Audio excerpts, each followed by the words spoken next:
They told her she didn't belong in first class. They laughed when she warned them she was the most powerful person on that plane. But when the senior flight attendant ordered security to drag Eleanor Vance off Flight 902, he didn't just ruin a flight, he signed his own airline's death warrant. Within 45 minutes, $5 billion vanished from the company's accounts, the stock plummeted into a free fall, and the CEO was begging for mercy. This isn't just a story about discrimination, it is the most brutal, satisfying financial revenge story in Wall Street history. Buckle up. The air inside the first-class cabin of Aerolux Flight 902 smelled of chilled eucalyptus and old money. It was the kind of silence that cost $20,000 a seat, a vacuum of leather and privacy, where the world's elite sipped champagne before the 10-hour haul from JFK to Zurich. Eleanor Vance adjusted the cuffs of her charcoal Armani blazer. She wasn't drinking champagne. On the tray table in front of her sat a lukewarm, sparkling water and a stack of documents, thick enough to stop a bullet. At 52, Eleanor was the managing partner of Obsidian Capital, a private equity firm that specialized in distressed assets. She didn't look like the typical shark. She wore her hair in natural coils, framed by glasses that cost more than most people's cars, and possessed a quiet, terrifying stillness. Tonight, she wasn't just a passenger. She was the lifeline. Aerolux was bleeding cash. The airline had overextended on a new fleet of jets right before the fuel crisis hit. They were 3 days away from defaulting on a massive loan. Eleanor was flying to Zurich to meet with the European Banking Consortium. If she signed the papers in her briefcase, Obsidian Capital would inject $5 billion into the airline, effectively saving it from bankruptcy. She was the savior. But nobody on the plane knew that. To the crew, she was just an anomaly in seat 1A. "Excuse me." The voice was dripping with a sugary synthetic politeness that Eleanor recognized instantly. It was the tone people used when they wanted to tell you that you didn't belong without actually saying the words. Eleanor didn't look up from her spread seat. "Yes." Standing over her was the senior purser. His name tag read Bradford Sterling. He was a man in his late 40s with teeth whitened to a blinding porcelain and a hairline that was fighting a losing battle against gravity. He wore the Aerolux gold wings like a sheriff's badge. "I'm afraid I'm going to need to see your boarding pass again," Bradford said, his smile not reaching his eyes. Eleanor sighed, the sound barely audible. She tapped the screen of her phone, displaying the QR code for seat 1A. "I already showed it at the gate, and to the attendant at the door." Bradford leaned in, invading her personal space. "Yes, well, there seems to be a discrepancy in our system. Seat 1A is reserved for our priority executives and global key partners. We have a standby VIP list, and it appears there might have been a glitch that allowed you to book this." Eleanor finally took off her glasses. Her eyes were dark and sharp. "I paid full fare, Bradford. $22,000. There is no glitch." "The system says otherwise," Bradford lied. He didn't even check a tablet. He was looking past her, toward the cabin door, where a sweating, red-faced man in a rumpled suit was arguing with the gate agent. The man looked like he was somebody's important cousin, or perhaps just a loud platinum member who had missed his upgrade. "I need you to gather your things," Bradford said, his voice dropping an octave, becoming harder. "We have a seat for you in Economy Plus. It has extra legroom. We will, of course, refund the difference in fare." "I'm not moving," Eleanor said. She turned back to her documents. "I have work to do, and this airline is already 20 minutes behind schedule. Go do your job, Bradford, and let me do mine." The air in the cabin shifted.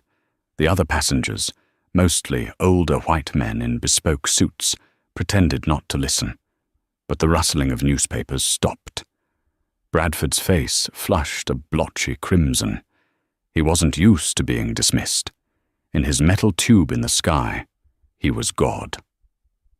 "Ma'am," Bradford snapped, dropping the customer service facade entirely. "I am the flight director. If I say you are not in the correct seat, then you are not in the correct seat. You are disrupting the flight. Now, you can walk back to row 34 on your own, or I can have the port authority assist you. It's your choice." Eleanor closed the folder in front of her. The label on the folder read, "Project Icarus, Aerolux Debt Restructuring." She looked at the folder. Then she looked at Bradford. "You really want to do this?" she asked softly. "I want you to think very carefully, Bradford. Is this really the hill you want your career to die on?" Bradford laughed. It was a short, barking sound. "My career is fine. You, however, are about to be on the no-fly list.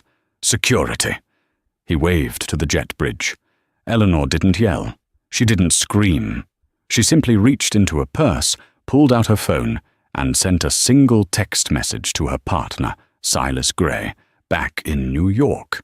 The text read, "Execute kill switch. Now." Then she locked her phone and placed it on the table. "Okay," Eleanor said. "Call them." Two Port Authority officers squeezed down the narrow first-class aisle. They looked tired and annoyed. "What's the problem here?" Officer Miller asked, looking between Bradford and Eleanor. "Passenger refuses to vacate a seat that belongs to another customer," Bradford declared, puffing his chest out. "She is becoming belligerent and refusing crew instructions. I want her off the flight. Now!" Officer Miller looked at Eleanor. She was sitting with her hands folded, looking like a judge waiting for a verdict. She certainly didn't look belligerent. "Ma'am, is this true?" Miller asked. "I have a valid ticket," Eleanor said calmly. "Mr. Sterling simply wants to give my seat to his friend over there." She gestured to the sweating man at the front, who was now smirking. "I have important meetings in Zurich. I am not leaving." "Captain says she goes," Bradford interjected loudly. "I've already cleared it with the cockpit. She's a security risk. She threatened me." A lie. A blatant, ugly lie. But on a plane, the crew's word was law. Miller sighed. "Ma'am, if the crew wants you off, you have to get off. You can file a complaint later, but right now, you are trespassing on federal aircraft." "I am advising you," Eleanor said, her voice steady but icy, "that removing me from this plane will be the most expensive mistake this airline has ever made. I am the managing partner of Obsidian Capital." Bradford rolled his eyes. "And I'm the King of England. Grab her bag." The second officer reached for Eleanor's briefcase, the one containing the liquidity agreements. "Don't touch that," Eleanor snapped, her hand shooting out. "Resisting!" Bradford yelled. "She's resisting! Get her out of here!" Chaos erupted.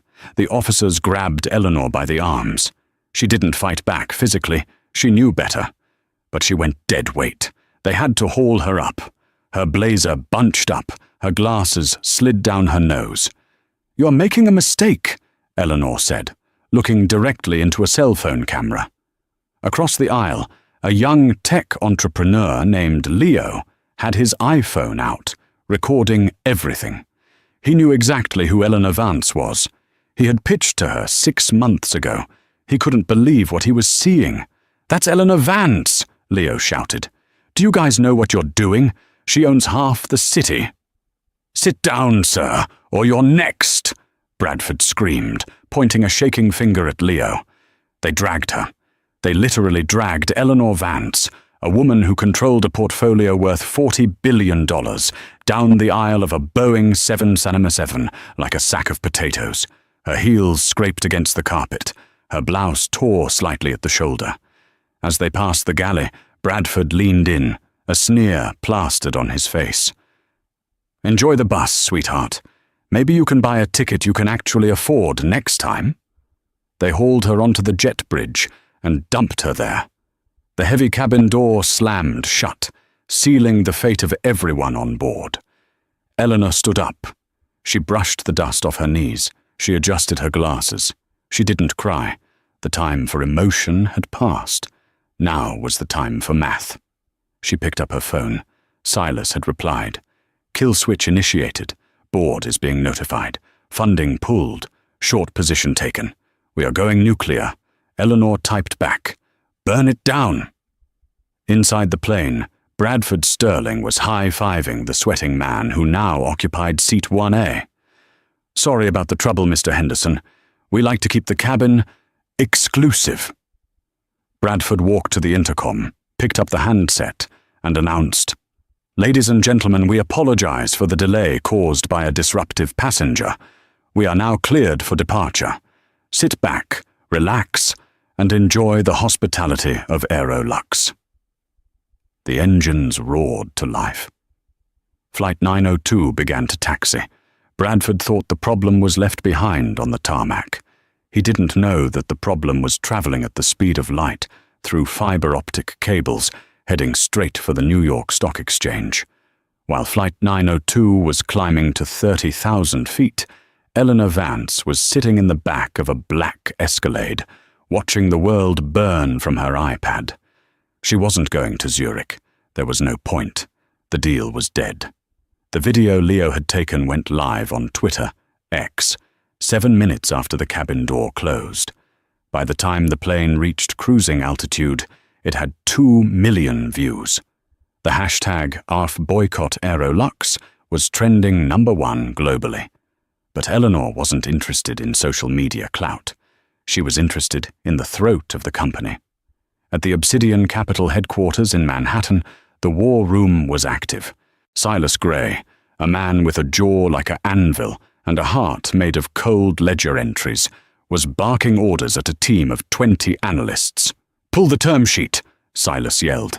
"Send the formal notice of default to the Aerolux General Counsel, and get me the SEC on the line. I want to file a material disclosure form." The fax machine, yes, lawyers still used them for death blows, in the Aerolux corporate office in Chicago, hissed to life. It spat out a single page. Notice of termination of funding agreement. Pursuant to Clause 14B, reputational risk and material adverse change, Obsidian Capital hereby withdraws its offer of $5 billion in Series B liquidity funding, effective immediately. Simultaneously, Silas's trading desk executed the second part of Eleanor's order. They didn't just pull the money, they bet against the company. Obsidian Capital dumped their current small holding of Aerolux stock and opened a massive short position. Other algorithms picked up on the volume. The market smelled blood. Aerolux stock, ticker ARLX, was trading at $42.50 when Flight 902 took off. 10 minutes later, as news of the pooled funding hit the Bloomberg terminals, it dropped to 38 sources. Then the video of Eleanor being dragged hit the mainstream news networks. CNN ran it. Fox Business ran it. "Is that Eleanor Vance?" the anchor on CNBC asked, squinting at the footage. "My God, it is. Aerolux just dragged their biggest investor off a plane." The stock hit $25. Harrison Thorne, the COO of Aerolux, was on the 14th hole of a golf course in Florida when his phone began to vibrate so violently it nearly fell out of the cart. He ignored the first 2 calls. The third was from the chairman of the board. "Harrison!" the chairman screamed. "What the hell is going on? Why is the stock down 40% in an hour?" "What?" Harrison dropped his club. "What are you talking about?" "Turn on the news, you idiot, and get back to the office. Obsidian just pulled the $5 billion. We are insolvent, Harrison. We are bankrupt by morning." Harrison stared at the green grass, his heart hammering against his ribs. "Why? Why did they pull it?" "Because your staff just assaulted Eleanor Vance. They dragged her off Flight 902 like a criminal." Harrison felt the blood drain from his face. He knew Flight 902. He knew the crew. "Who?" Harrison whispered. "Bradford Sterling, the senior purser. He's the one on the video." Harrison closed his eyes. Bradford. The man Harrison had personally promoted last year because he was good at handling the riffraff. Up in the air, over the Atlantic Ocean, Bradford Sterling was pouring a glass of Dom Perignon for Mr. Henderson in seat 1A. "Smooth air tonight, sir," Bradford said, smiling. "Smooth sailing all the way." Bradford had no idea that he was currently the most hated man in America. He had no idea that the airline he worked for had just lost half its value. And he certainly had no idea that when this plane landed, he wouldn't be going to a hotel. He would be walking into a slaughterhouse. At 38,000 feet, the isolation of a transatlantic flight usually acts as a protective bubble. But in the modern world, Wi-Fi is the needle that bursts it. Flight 902 was 3 hours into its journey. Dinner service had just concluded. In first class, the lights were dimmed to a soothing violet hue. Bradford Sterling was in the galley, gossiping with a junior flight attendant named Sarah. "Did you see her face?" Bradford chuckled, wiping down a stainless steel counter. "She actually thought she could pull rank on me. I'm the managing partner of Obsidian. Please." She probably manages a shift at a Target. Sarah laughed nervously. She was new, and Bradford intimidated her. She seemed really calm, though. It was kind of creepy. "It's an act," Bradford dismissed, checking his reflection in the coffee maker. "They always act tough until security shows up. I did the airline a favor. We got Mr. Henderson on board. He's a platinum key holder. That's who pays our salaries." Bradford didn't know that his salary effectively no longer existed. In seat 4F, the young tech entrepreneur, Leo, paid the $29.99 fee for the in-flight Wi-Fi. He wanted to check the engagement on his tweet. When the page loaded, Leo gasped so loud that 2 people turned around. Views, 24.5 million. Retweets, 3.1 million. He scrolled down to the comments. It was a bloodbath, but then he saw the news ticker on the side of his screen.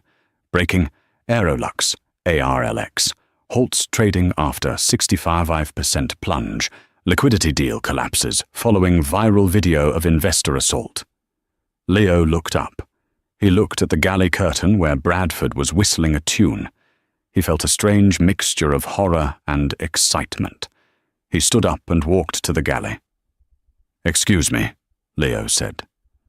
Bradford turned, putting on his plastic smile. "Can I get you anything, sir? A digestive?" "I think you should look at this," Leo said, holding out his phone. Bradford squinted at the screen. "I don't really follow social media, sir. His voice died. He saw the thumbnail. It was his own face, twisted in a snarl, pointing at Eleanor. The headline below it read, "The most expensive ego trip in history. Flight attendant costs airline $5 billion. "What is this?" Bradford whispered. "Read the stock price," Leo said mercilessly. "It's crashing. The woman you threw off. That was Eleanor Vance. She was the one funding the airline's debt." Bradford felt his knees turn to water. "No, that's impossible. She was just some woman in a suit." "She's the money," Leo said, taking his phone back. "And you just threw the money out the door." Just then, the interphone chimed. It was 3 sharp, urgent rings, the signal for the flight lead to come to the cockpit immediately. Emergency. Bradford stumbled toward the cockpit door. His hands were shaking so badly he had to punch the code in twice. Inside the cockpit, the atmosphere was funereal. Captain Miller was staring at the ACAR's screen, the digital messaging system used to communicate with ground control. Usually, it displayed weather updates or gate changes.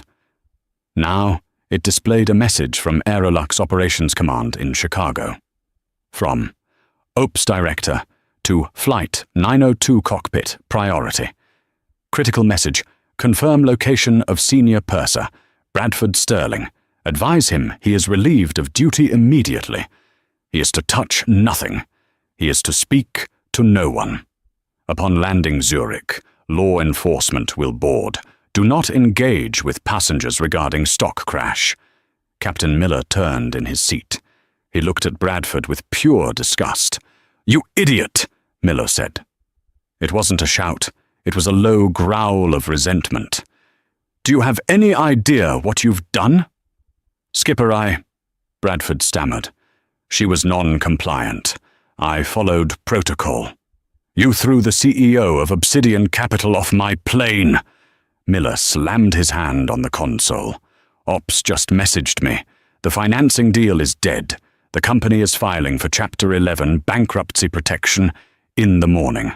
My pension, gone. The co-pilot's pension, gone. All because you wanted to play God with a seat assignment." Bradford backed against the reinforced door. The cockpit, usually a place of cool logic and control, felt like a closing vice. "Sit in the jump seat," Miller ordered. "Don't go back into the cabin. Don't serve coffee. Don't even breathe too loud. You are done." For the remaining 6 hours of the flight, Bradford Sterling sat in the small, uncomfortable fold-down seat in the cockpit, staring at the back of the pilots' heads. He watched the fuel gauge tick down, knowing that every mile they flew was burning money the airline no longer had. In the cabin, the news spread like a virus. Passengers with Wi-Fi whispered to those without. By the time they began their descent into Zurich, everyone in first class knew. They looked at the empty seat 1A, occupied by the sweating Mr. Henderson, who was now frantically trying to sell his own shares in Aerolux via the slow internet connection, and they realized they were sitting in a crime scene. Mr. Henderson, the man who had taken Eleanor's seat, was pale. He realized that his upgrade had cost the company $5 billion. He suddenly didn't want the champagne anymore. Zurich Airport is efficient, clean, and usually very quiet. But when Flight 902 taxied to Gate E43, the tarmac looked like a scene from a disaster movie. There were 3 police cars, lights flashing blue against the grey Swiss dawn. There was a black diplomatic car, and there was a media van. Captain Miller parked the jet. He turned off the seatbelt sign, but before anyone could stand up, he came over the PA system. His voice was tired and defeated. "Ladies and gentlemen, this is the captain. Please remain seated. Swiss authorities will be boarding the aircraft prior to disembarkation. We apologize for the delay." The first-class cabin door opened. 2 Swiss Polizei officers stepped on board, followed by a woman in a sharp navy suit. She was the station manager for Aerolux in Europe. She looked like she hadn't slept in a week, even though the news had only broken hours ago. She walked past the terrified passengers and went straight to the cockpit. The door opened, and Bradford Sterling emerged. He looked like a ghost. His uniform was rumpled, his face grey. "Bradford Sterling?" the police officer asked. "Yes," he whispered. "You are to come with us. We are detaining you for questioning regarding an incident of criminal negligence and endangering flight safety initiated by the U.S. Department of Transportation." It was a stretch of a charge, mostly theatrical, designed to show the world that Aerolux was taking action. But in that moment, it felt very real. "Am I under arrest?" Bradford asked, his voice cracking. The station manager stepped forward. She ripped the gold wings off his shirt. The sound of the Velcro tearing echoed in the silent cabin. "Oh, you are fired, Mr. Sterling," she said, her voice shaking with rage. "For cause. Effective immediately. You have no flight benefits. You have no ticket home. You are stranded in Switzerland. And I suggest you find a cheap lawyer, because the shareholders are already talking about a class action lawsuit against you personally for gross negligence." Bradford looked at the passengers. He saw Leo, the tech guy, recording him again. He saw Mr. Henderson looking at the floor in shame. They marched him off the plane. As he walked down the jet bridge steps to the tarmac, Bradford saw the Aerolux logo on the side of the plane. It looked different to him now. It didn't look like power. It looked like a tombstone. Meanwhile, back in New York, the sun had set. But Eleanor Vance was just getting started. She sat in the boardroom of Obsidian Capital. The room was all glass and steel, overlooking Central Park. On the massive screen at the end of the table was the face of Harrison Thorne, the CEO of Aerolux. He looked like a man who had aged 10 years in 10 hours. He was sitting in his Chicago office, tie undone, surrounded by panicked lawyers. "Eleanor," Harrison pleaded, his voice tinny through the speakers. "Please, we can fix this. I've fired Sterling. I've fired the gate agent. I'll fire the whole damn crew if you want. Just put the deal back on the table. We can't survive the week without that capital." Eleanor took a sip of her tea. She looked calm, refreshed, and utterly lethal. "Harrison," she said softly, "you don't get it." "We'll give you better terms," Harrison shouted. "We'll give you 30% equity. We'll name a plane after you. Anything." "This isn't about the terms, Harrison. It's about the risk profile." Eleanor stood up and walked to the window, looking out at the city lights. "Your company culture is rot," she said, not facing the screen. "You built a culture where a flight attendant felt comfortable dragging a black woman out of her paid seat because he assumed she didn't belong there. He didn't check the manifest. He didn't check my status. He just saw me, and he saw a problem." She turned back to the camera. "If your staff cannot identify a $5 billion asset sitting in seat 1A, how can I trust them to maintain a $100 million aircraft? Your incompetence isn't just a social issue, Harrison.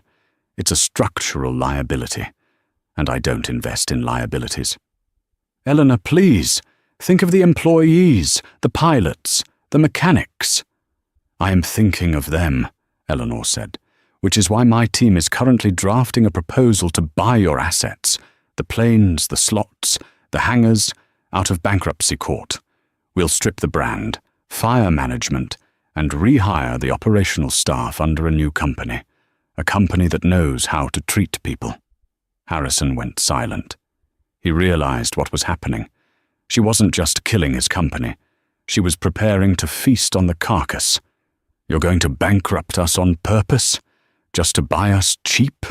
Harrison whispered. "I didn't bankrupt you, Harrison," Eleanor said, reaching for the remote to end the call. "Bradford Sterling did. I'm just cleaning up the mess." She clicked the button. The screen went black. The collapse of a publicly traded company is rarely a straight line down. It is a jagged, violent descent, full of false hope, panic, and the brutal mathematics of fear. For Aerolux, the 48 hours following Flight 902 were a masterclass in financial violence. The stock market is often described as a sentient beast, but that gives it too much credit. It is actually a mirror. It reflects the collective confidence of the world, and right now, the world had zero confidence in Aerolux. The trading week opened on Monday morning with a bell that sounded less like a start and more like a death knell. The market bloodbath. At 9:30 a.m. Est, the New York Stock Exchange opened. Aerolux, ticker ARLX, which had closed the previous week at $42.50, didn't even have a chance to slide. It gapped down. The opening print was 18 $18. In trading rooms across lower Manhattan, shouts of disbelief erupted. "Trading halt, we have a volatility halt," screamed a floor trader at the Aerolux post. The circuit breakers, mechanisms designed to stop panic selling, tripped immediately. Trading was paused for 15 minutes. When it resumed, the selling pressure was like a dam breaking. Eleanor Vance was watching from her office at Obsidian Capital. She wasn't shouting. She wasn't celebrating. She was sitting in a high-backed leather chair, sipping green tea, watching the red numbers cascade down her Bloomberg terminal. Beside her, Silas Gray was on the phone with the head of their risk arbitrage desk. "Don't cover yet," Eleanor said quietly, her voice cutting through the room's tension. "Silas, hold the short," she ordered. "They haven't hit the debt covenants yet. Let them bleed." The strategy was ruthless.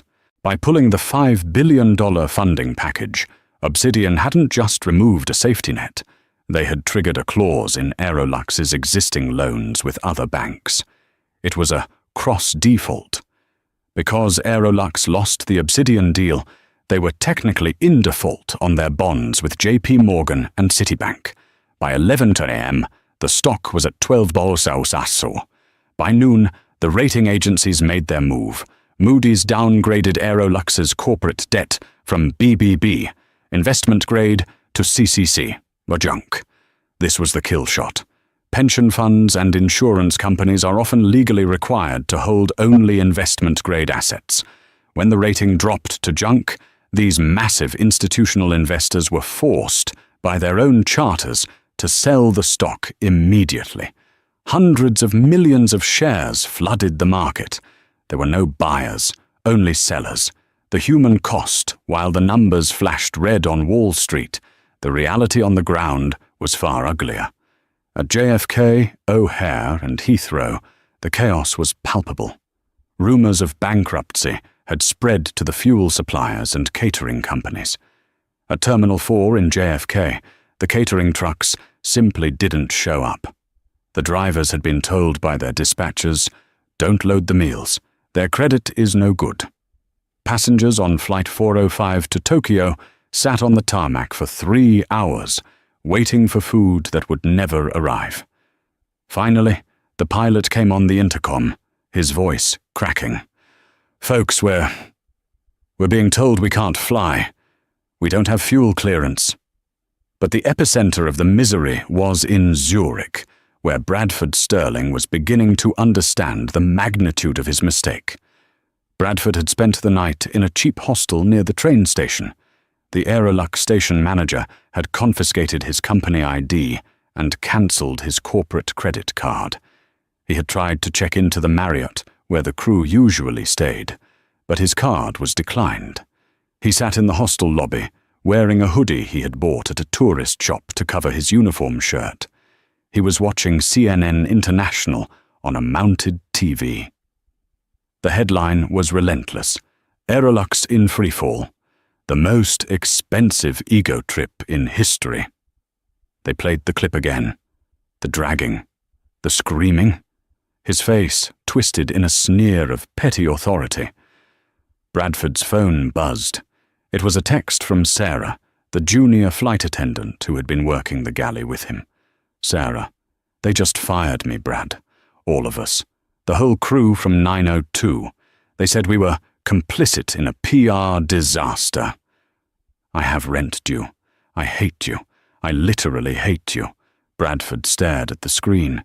He tried to type a reply, but his fingers were numb. "I didn't know," he wanted to say. "I was just following the rules." But he knew that was a lie. He hadn't followed the rules. He had used the rules as a weapon because he didn't like the way a woman looked at him. He walked out of the hostel and into the cold Swiss rain. He needed to get home. He went to the Swiss Air ticket counter. "One way to New York," he mumbled. The agent typed on her keyboard. "That will be 200 francs. Bradford checked his bank balance on his phone. 412. Leisost. He walked away from the counter, feeling a sensation he had inflicted on hundreds of people over his career, but never felt himself. Total, helpless displacement. He was stuck. The boardroom slaughter. Back in Chicago, the Aerolux boardroom smelled of stale coffee and fear. Harrison Thorne, the CEO, looked like a man who had gone 12 rounds with a heavyweight. His tie was on the floor. His eyes were bloodshot. "Get her on the phone," Harrison screamed at his general counsel. "Get Eleanor Vance on the phone right now. Tell her we surrender." She's not taking calls, Harrison, the lawyer said, rubbing his temples. I've tried Silas Gray. I've tried their external counsel. They are ghosting us. They can't just let us die. Harrison slammed his fist on the mahogany table. We are a legacy carrier. We have 40,000 employees. The government will bail us out. The CFO shook his head grimly. I just got off the line with the Department of Transportation. The secretary saw the video. He said, and I quote, "The White House will not spend a dime of taxpayer money to save a company that drags grandmothers off planes." We are on our own, Harrison. Harrison slumped into his chair. So what's the play? What do we have left? Chapter 11, the lawyer said softly. We file for bankruptcy protection tomorrow morning. We freeze the assets. We try to restructure.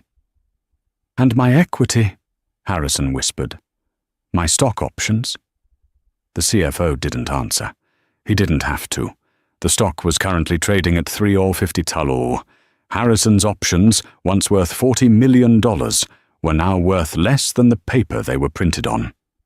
Just then, the secretary burst into the room. She looked terrified. Mr. Thorne, she stammered. There's a press conference happening. You need to see this. She turned on the large monitor on the wall, the press conference. The screen showed the Obsidian Capitol Media Room in New York. It was sleek, modern, and intimidating. Eleanor Vance stood at the podium. She looked immaculate. She wore a cream-colored suit that radiated power and calm. There was no anger in her face, only the cool detachment of an executioner. Behind her stood Silas Gray and a team of lawyers. Good afternoon, Eleanor began. Her voice was steady, broadcast to millions. Yesterday I was assaulted on an Aerolux aircraft. That was a personal indignity. But what followed was a revelation of corporate failure so profound it cannot be ignored. She paused, looking directly into the camera lens. Harrison felt like she was looking into his soul. Aerolux is a company that has lost its way, Eleanor continued. They have prioritized profit over people and hierarchy over humanity. The market has spoken. The company is insolvent. A reporter raised a hand. Ms. Vance, are you seeking damages? Are you suing for the assault? Eleanor smiled. It was a small, dangerous smile. I don't sue. Legal proceedings take too long, she said. I prefer more direct solutions. Obsidian Capital has formally submitted a proposal to the bankruptcy court to acquire the operational assets of Aerolux. The room in Chicago went dead silent. We are not buying the company, Eleanor clarified. We are buying the planes, the slots, the hangars. We are buying the tools of the trade. We will leave the brand, the liabilities, and the current management team to the history books. What about the employees? Another reporter asked. We will offer new contracts to the operational staff, pilots, mechanics, gate agents, who meet our new standards. But let me be clear, the leadership team that allowed this culture to fester will be terminated. The Aerolux name will cease to exist. We are wiping the slate clean. Harrison Thorne watched his career end in 4K resolution. She's stripping us, he whispered. She's not saving the company. She's harvesting it. The karma of Bradford Sterling. The news of the takeover hit the wires instantly. The stock, which was hovering at €3 finally flatlined at €0.80. It was delisted an hour later. In Zurich, Bradford Sterling was sitting on a bench in the airport terminal, trying to sleep sitting up. A group of American tourists walked by. Hey, one of them said, stopping. Isn't that the guy? From the video? Bradford pulled his hoodie down, trying to hide. It is, the tourist said, pulling out his phone. Hey, you're the guy who dragged that lady. Say hello to TikTok. Please, Bradford begged, shielding his face. Leave me alone. You didn't leave her alone, the tourist shouted. "You tough guy. How does it feel to be homeless in Switzerland?" Security guards approached, but not to help Bradford. They recognized him too. "Sir," the guard said to Bradford, "you cannot sleep here. This is for ticketed passengers only." I worked for the airline," Bradford stammered. "I'm just trying to figure out how to get home." "You have no ticket," the guard said, unmoved. "You must leave the terminal." They escorted him out to the curb. It was raining harder now. Bradford stood under the overhang, shivering. He watched the luxury cars pull up, dropping off executives and families for their flights. He saw a limousine pull up. A driver got out and opened the door for a woman in a sharp suit. She looked like Eleanor. It wasn't her, but the resemblance made Bradford's stomach churn. He realized then that the power he thought he had, the power of the uniform, the power to say no, the power to decide who sat where, was all an illusion. It was borrowed power, and the owner had come to collect. He checked his phone one last time. A news alert popped up. "Obsidian Capital confirms purchase of Aerolux fleet. New airline, Vance Global, to launch in fall." Bradford dropped his phone. The screen cracked. He stared at the spiderweb fracture, realizing it was a perfect metaphor for his life.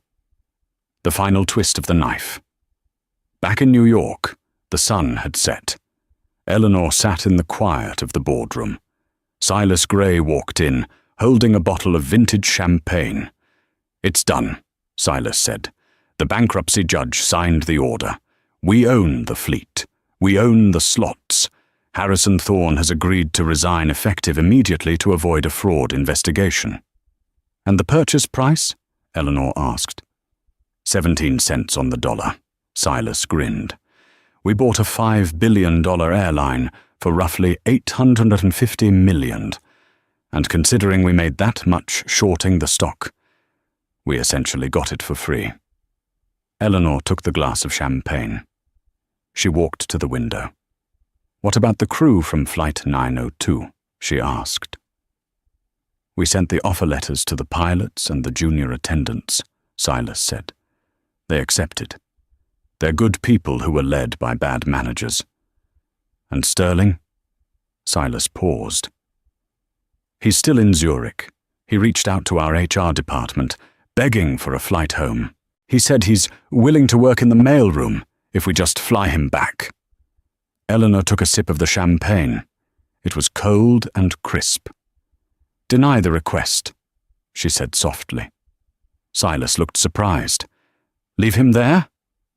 "He's a resourceful man," Eleanor said, turning away from the window. "He told me that if I didn't like his rules, I could take the bus. I'm sure he can find a bus from Zurich." "That's a long swim," Silas noted dryly. "He has time," Eleanor said. "Let him sit in it.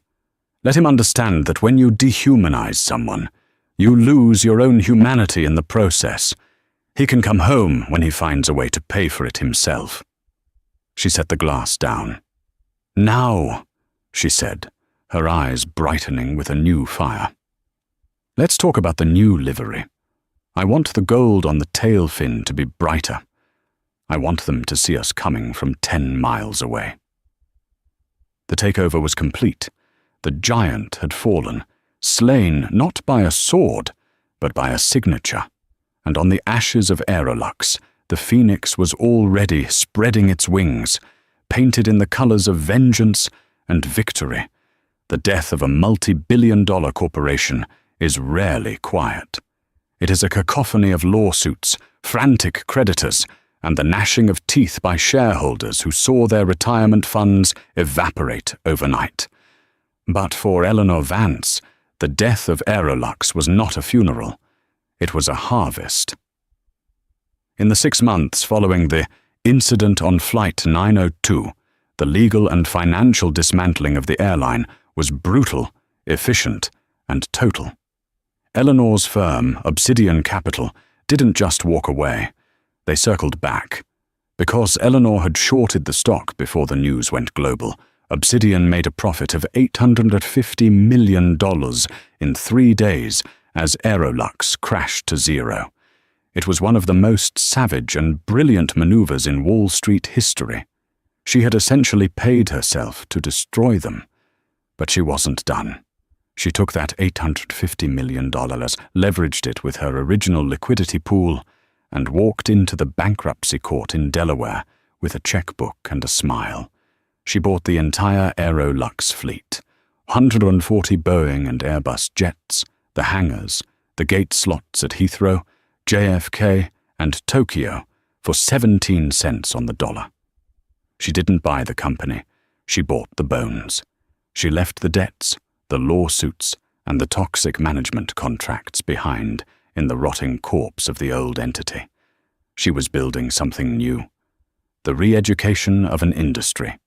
The headquarters of the newly incorporated Vance Global Airways, VGA, was a stark contrast to the old Aerolux offices. The mahogany and gold leaf were gone, replaced by glass, sustainable bamboo, and open-air workspaces.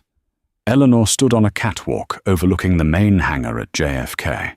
Below her, a team of painters was finishing the livery on the flagship Boeing 787 Dreamliner. The old, stuffy Aerolux blue was being covered by a deep metallic obsidian black with a striking gold tail fin.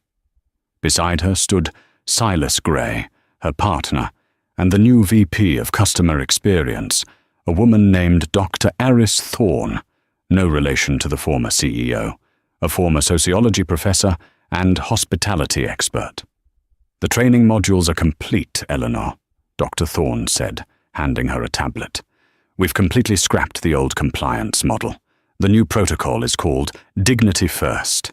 Every crew member, from the pilots to the gate agents, has to pass a rigid psychological screening for bias. We aren't just teaching them how to pour coffee. We're teaching them de-escalation and cultural competency."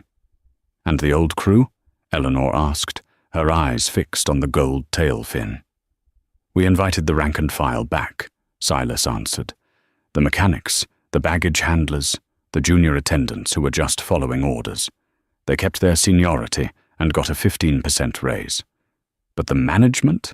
The pursers like Bradford? We blacklisted them. Not just from hiring, but from the pension buyout fund. We found a clause in their contracts regarding gross misconduct causing reputational harm." "They got nothing."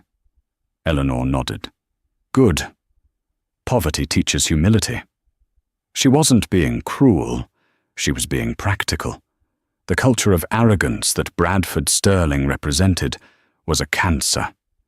You don't treat cancer with an aspirin. You cut it out. The fate of Bradford Sterling. While Eleanor was preparing to launch a global airline, Bradford Sterling was learning the true definition of no-fly list. Bradford had become a pariah. The aviation industry is a small world. Everyone knew his face. Everyone had seen the video. When he applied to Delta, United, American, and even the budget carriers like Spirit, his resume was flagged instantly. He was the guy, the liability. He lost his condo in Queens. He sold his car. His friends from the old Aerolux days stopped returning his texts, terrified that associating with him would taint their own chances of getting hired by the new Vance regime. 8 months after the incident, Bradford was working the night shift at a logistics warehouse near Newark Airport. It was a cruel irony. He spent his nights loading boxes onto cargo planes he used to fly in. One rainy Tuesday night, his supervisor, a grueling man named Kowalski, shouted across the loading bay, "Sterling, you're too slow. Pick up the pace or you're out of here." Bradford wiped sweat from his receding hairline. His back ached. His hands, once manicured and used only to handle champagne flutes, were calloused and cracked. "I'm moving as fast as I can," Bradford grunted, lifting a heavy crate. "Not fast enough," Kowalski sneered. "Hey, you used to be a big shot, right? First-class guy." "Well, guess what, Mr. Sterling?" Boxes don't need champagne. They need to move. Get to it. Bradford swallowed his pride. It tasted like ash. He looked out the open bay door. Across the tarmac, under the floodlights, a massive jet was taxiing for takeoff. It was painted black and gold. The tail fin gleamed in the rain. Vance Global Airways. He watched as the plane he practically gave away roared down the runway and lifted into the night sky, carrying hundreds of passengers who were being treated with the respect he had refused to give. He realized then that his punishment wasn't jail. It was this: watching her win every single day from the bottom of the food chain. The inaugural flight, the official launch of Vance Global Airways, was the social event of the year. The inaugural flight, VGA 0001, from New York to Zurich, the same route as the incident, was fully booked with celebrities, politicians, and business titans. But Eleanor did something different. She didn't fill first class with them. She held a lottery for the first-class seats. The winners were teachers, nurses, sanitation workers, and public defenders, people who served the community but could never afford a $20,000 ticket. The press went wild. At the gate, Eleanor took the microphone. She wore a white suit, looking like a vision of justice. "A year ago," she began, her voice amplified across the terminal and on every news channel in America. "I was told I didn't belong in Seat 1A. I was told that my presence was a disruption. That moment was painful, but it was necessary. It revealed a rot in our industry." She looked at the crowd. "Today, we launch not just an airline, but a promise. A promise that your worth is not determined by the color of your skin, the clothes on your back, or the assumptions of a stranger. At Vance Global, you are not a passenger. You are a guest, and guests are treated with honor." The applause was deafening. Eleanor boarded the plane. But she didn't turn left into first class. She walked all the way to the back, to economy. She found a young black woman sitting in a middle seat, looking nervous. The woman was a medical student traveling for a conference. "Excuse me," Eleanor said softly. The young woman looked up, her eyes widening as she recognized the billionaire CEO. "Miss Vance, oh my God." "What's your name?" Eleanor asked.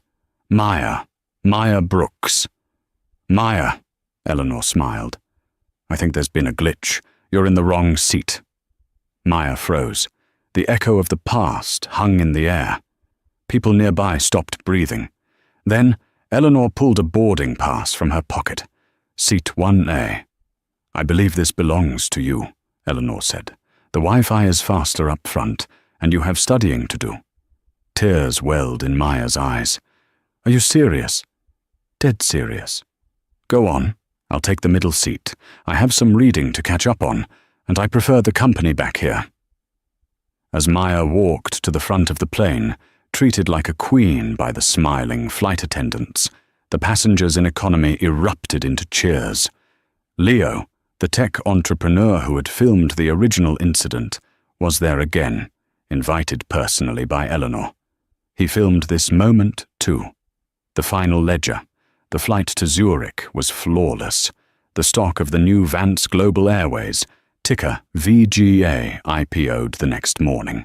Because of the goodwill, the viral marketing of the Maya moment, and the rock-solid financials Eleanor had put in place, the stock opened at $50 and closed at $85.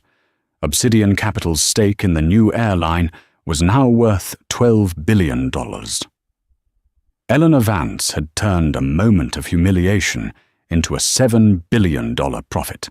Harrison Thorne, the former CEO, was forced to sell his Hamptons estate to cover his legal fees.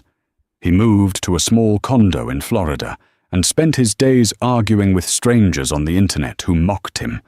Bradford Sterling was eventually fired from the warehouse for chronic back pain. He moved back in with his mother in Ohio. He works at a call center now, handling complaints for a cable company. Every time a customer yells at him, demanding to speak to a supervisor, he flinches. And Eleanor?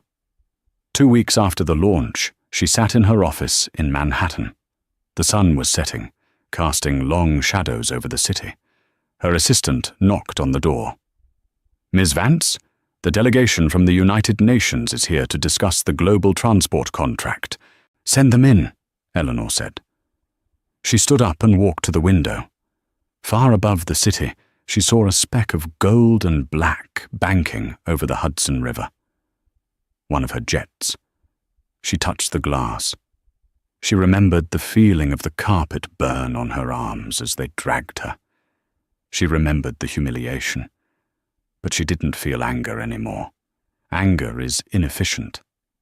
She felt the cold, hard satisfaction of the ledger being balanced. She had proven the ultimate rule of capitalism, one that Bradford Sterling and Harrison Thorne had forgotten. Never underestimate the person who writes the checks. Eleanor fixed her blazer, turned away from the window, and walked into the conference room to conquer the next world. The game wasn't just won. It was owned. And that is how Eleanor Vance turned a nightmare into an empire. It wasn't just about money. It was about sending a message that resonated with the world. Dignity has a price tag, and if you disrespect it, you might just pay with your entire company. Bradford Sterling thought he was just kicking a woman off a plane. Instead, he kicked the first domino in a chain reaction that destroyed a legacy and built a dynasty. It's the ultimate reminder that in the age of information, arrogance is the most expensive luxury of all. Eleanor didn't just get even. She got everything. If you enjoyed this story of financial revenge and ultimate karma, make sure to hit that like button. It really helps the channel grow and tells me you want more stories like this.